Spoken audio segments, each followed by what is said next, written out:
after months of getting this and this and whatever the hell this was supposed to be, Absolute Wonder Woman has done a complete 180 and just become like a completely different book. Honestly, I mean, just going on the visuals alone, this thing is absolutely stunning. Absolute Wonder Woman #6 is like I said, it's a completely different book. You look at the actual artwork, it looks fantastic. There's no other way to put it. Absolutely fantastic. The artist who they had before and this is the artist that they should have gone with from the very beginning. I mean, just look at these visuals now. They look absolutely spectacular. So you see Diana in Hades' throne room in the underworld, and Hades' design looks really freaking spectacular. He looks like some kind of like he's made out of, I don't know, kind of like blue fire, and he's got like this red crown floating over his head. It looks really spectacular. The whole layout, everything, the throne room, the art, all of it looks absolutely spectacular. It really does. It really and truly does.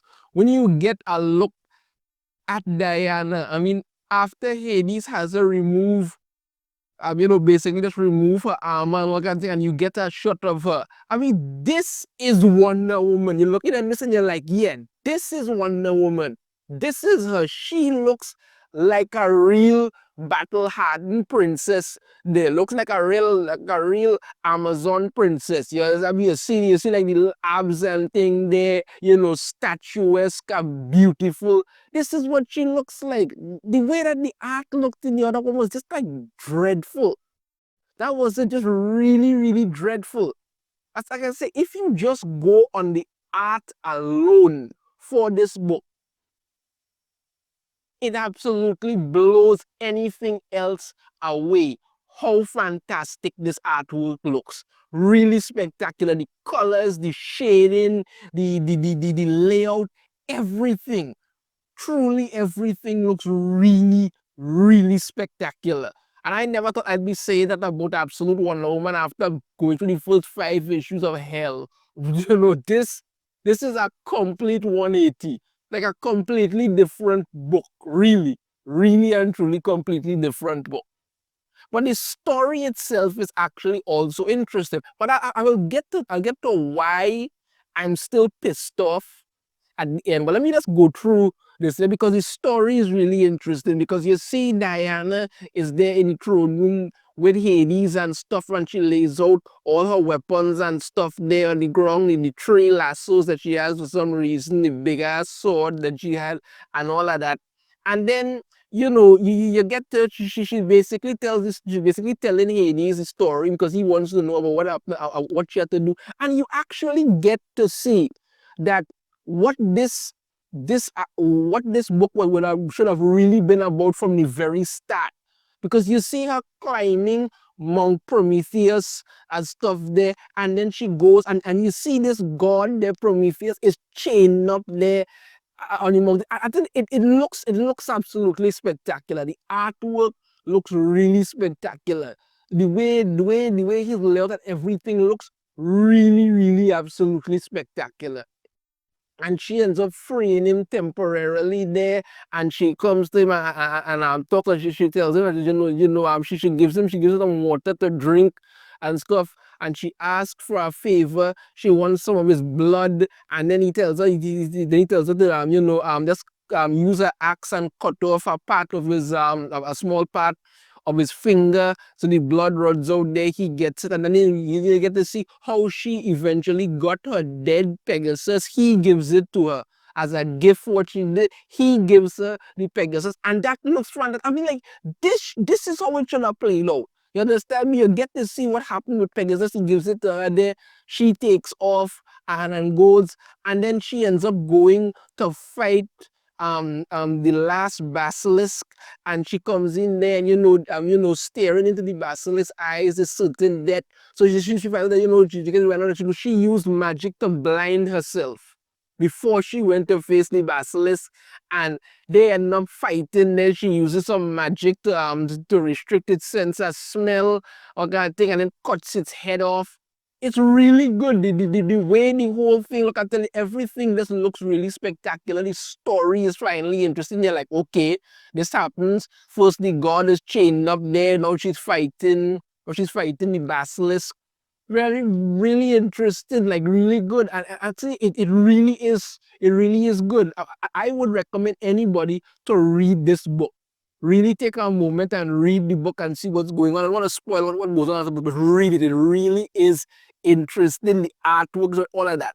But like I said, there's a reason why I'm still upset. And the reason why I am upset is because this should have been the first issue. This should have been it. This should have been how you should have introduced this character, the world, everything. So you should have done. But after spending 5 issues of putting on some of the most ridiculous crap you could imagine, now you decide to do this at number 6. Why? The entire story, what happened there, made absolutely no sense in those 5 issues. All of it is nonsensical. This is how you should have started this book.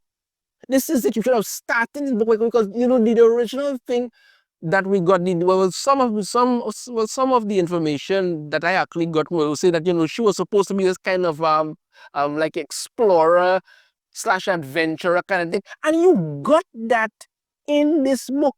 When she goes and you see the god chain up there and then she has to fight the basilisk, all of that is in there. And this is the kind of stuff you're really looking forward to see. You want to see, okay, what's going on here? What's happening? Like I say, Hades looks really good. His design looks really nice. I mean, literally looks like actual, and like he's made out of mist or fire or something like that. And the red floating crown over his head, that is really interesting. You look and everything looks really good. Like I say, if you just go on basically just visuals through this book alone, it's spectacular. But the story is actually interesting too. And like I said, this is how they should have started this book. This is how they should have started it, because it was what you got, the story that you got in here was enough to get you interested in the character. But after spending 5 issues, but there was some of the worst slop you could imagine, understand me? Because, I mean, and at this point, you're looking at it and you're like, you don't even know about her cutting her arm off or anything like that, which made absolutely no freaking sense to me. But I'm just saying, all of that should have happened, and you could have introduced that later down the road, and have it be some kind of, she did it in some kind of heroic way, not, oh, I'm gonna chop my arm off to send Steve Trevor back because we don't know how he ended up in there in the first place, or whatever. Come on, this is the book you should have done, people. This should have been number 1. But like I say, it's number 6, and this is not a complete 180. My final rating for Absolute Wonder Woman number 6, I am giving this book a 4.2 out of 5. I highly recommend that you pick it up because it's like a completely different book here. Honestly, like a completely different book, and it's better. Much better than what the very hell we getting before. Much better. Let me know your thoughts on this in the comments. Have a different opinion, I'd love to hear it. If you like it, hit that thumbs up. Subscribe if you haven't already. Ring the notification bell. Be notified every time I upload a new video. And I shall see you all next time. Take care.